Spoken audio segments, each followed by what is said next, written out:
This is a course about justice, and we begin with a story. Suppose you're the driver of a trolley car, and your trolley car is hurtling down the track at 60 miles an hour, and at the end of the track you notice 5 workers working on the track. You try to stop, but you can't. Your brakes don't work. You feel desperate because you know that if you crash into these 5 workers, they will all die. Let's assume you know that for sure. And so you feel helpless until you notice that there is, off to the right, a side track. And at the end of that track, there's one worker working on the track.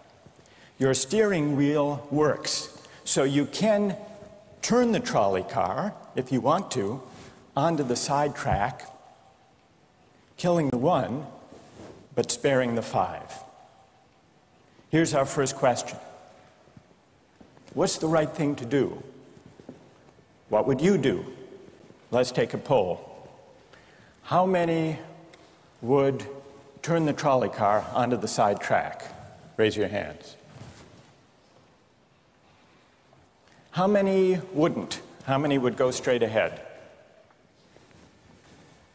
Keep your hands up, those of you who would go straight ahead. A handful of people would. The vast majority would turn. Let's hear first. Now we need to begin to investigate the reasons why you think it's the right thing to do. Let's begin with those in the majority who would turn to go onto the side track. Why would you do it? What would be your reason? Who's willing to volunteer a reason? Go ahead, stand up. Because it can't be right to kill 5 people when you can only kill 1 person instead. It wouldn't be right to kill 5 if you could kill 1 person instead. That's a good reason. That's a good reason. Who else? Does everybody agree with that reason? Go ahead. Well, I was thinking it was the same reason on 9/11. We regard the people who flew the plane into the Pennsylvania field as heroes because they chose to kill the people in the plane and not kill more people in big buildings. So the principle there was the same on 9/11. It's a tragic circumstance, but better to kill 1 and so that 5 can live? Is that the reason most of you had, those of you who would turn? Yes? Let's hear now from those in the minority, those who wouldn't turn. Yes? Well, I think that's the same type of mentality that justifies genocide and totalitarianism. In order to save one type of race, you wipe out the other. So what would you do in this case? You would, to avoid the horrors of genocide, you would crash into the 5 and kill them? Presumably, yes. You? Yeah. Okay, who else? That's a brave answer. Thank you. Let's consider another trolley car case and see whether those of you in the majority want to adhere to the principle, better that 1 should die so that 5 should live. This time you're not the driver of the trolley car, you're an onlooker. You're standing on a bridge overlooking a trolley car track. And down the track comes a trolley car.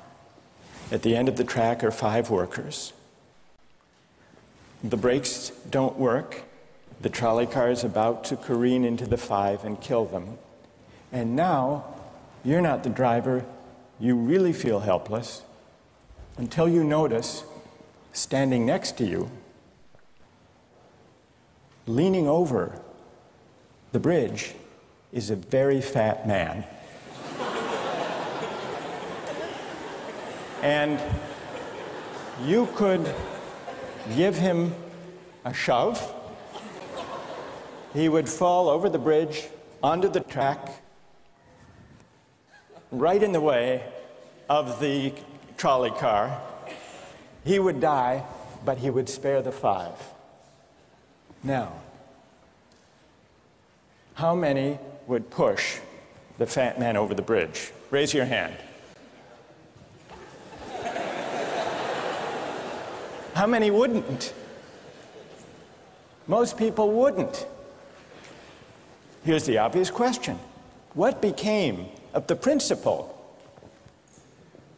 Better to save 5 lives even if it means sacrificing 1. What became of the principle that almost everyone endorsed in the first case? I need to hear from someone who was in the majority in both cases. How do you explain the difference between the two? Yes? The second one, I guess, involves an active choice of pushing the person down, which I guess that person himself would otherwise not have been involved in this situation at all. And so to choose on his behalf, I guess, to involve him in something that he otherwise would have escaped is, I guess, more than what you have in the first case, where the 3 parties, the driver and the 2 sets of workers, are already, I guess, in the situation. But the guy working, the one on the track off to the side, he didn't choose to sacrifice his life any more than the fat man did he? That's true, but he was on the tracks, and you... This guy was on the bridge. Go ahead, you can come back if you want. All right, it's a hard question. All right, you did well. You did very well. It's a hard question. Who else can find a way of reconciling the reaction of the majority in these 2 cases? Yes? Well, I guess in the first case, where you have the 1 worker and the 5, it's choice between those 2, and you have to make a certain choice, and people are going to die because of the trolley car, not necessarily because of your direct actions. The trolley car is a runaway thing, and you're making a split-second choice, whereas pushing the fat man over is an actual act of murder on your part. You have control over that, whereas you may not have control over the trolley car. So I think it's a slightly different situation. All right, who has a reply? No, that's good. Who has a way? Who wants to reply? Is that a way out of this? I don't think that's a very good reason, because you choose to, it's either way you have to choose who dies, because you either choose to turn and kill the person, which is an active conscious thought to turn, or you choose to push the fat man over, which is also an active conscious action. So either way you're making a choice. Do you want to reply? Well, I'm not really sure that that's the case. It just still seems kind of different, the act of actually pushing someone over onto the tracks and killing him. You are actually killing him yourself. You're pushing him with your own hands. You're pushing him. And that's Right. different than steering something that is going to cause death into another. You know, it doesn't good. really sound right saying it now. No, it's good. But I'm up here.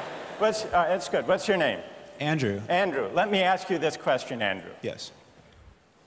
Suppose standing on the bridge next to the fat man, I didn't have to push him. Suppose he were standing over a trap door that I could open by turning a steering wheel like that.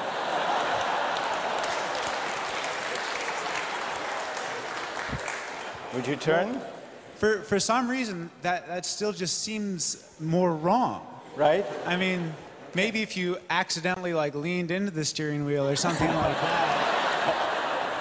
But, or say that the car is hurtling towards a switch that will drop the trap. Then I could agree with that. Fair enough. It still seems wrong in a way that it doesn't seem wrong in the first case to turn, you say. And in another way, I mean, in the first situation, you're involved directly with the situation. In the second one, you're an onlooker as well. All right. So you have the choice of becoming involved or not by pushing the fat man. Let's forget for the moment about this case. That's good. Let's imagine a different case. This time you're a doctor in an emergency room, and 6 patients come to you. They've been in a terrible trolley car wreck. 5 of them sustained moderate injuries. 1 is severely injured. You could spend all day caring for the 1 severely injured victim, but in that time the 5 would die. Or you could look after the 5, restore them to health, but during that time the 1 severely injured person would die. How many would save the 5? Now is the doctor. How many would save the 1? Very few people. Just a handful of people. Same reason, I assume. 1 life versus 5? Now consider another doctor case. This time you're a transplant surgeon, and you have 5 patients, each in desperate need of an organ transplant in order to survive. 1 needs a heart, 1 a lung, 1 a kidney, 1 a liver, and the 5th, a pancreas. And you have no organ donors. You are about to see them die. And then it occurs to you that in the next room, there's a healthy guy who came in for a checkup. And he's... You like that? And he's taking a nap. You could go in very quietly, yank out the 5 organs, that person would die. But you could save the 5. How many would do it? Anyone? How many? Put your hands up if you would do it.